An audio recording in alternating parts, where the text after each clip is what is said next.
ছোট পর্দার জনপ্রিয় অভিনেত্রী কুসুম শিকদার। নাটকের পাশাপাশি সিনেমাতেও সমান জনপ্রিয় এই অভিনেত্রী। কেরিয়ারে বেশ লম্বা সময় ধরেই যুক্ত তিনি। পেয়েছেন খ্যাতি, প্রশংসা। মাঝে অনেক দিনই দর্শকের চোখের আড়াল হন কুসুম।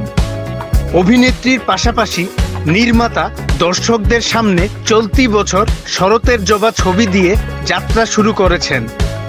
সম্প্রতি এক সাক্ষাৎকারে এ অভিনেত্রী উল্লেখ করেছেন, একা থাকলে নিজেকে ভালোবাসা যায়।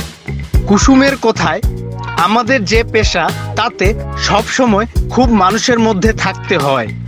মাঝে আমাদের ব্রেক দরকার হয়, যেখানে একা থাকা যায়, নিজেকে সময় দেয়া যায়, নিজেকে ভালোবাসা যায়, নিজে কি চাই সেটা চিন্তা করা যায়।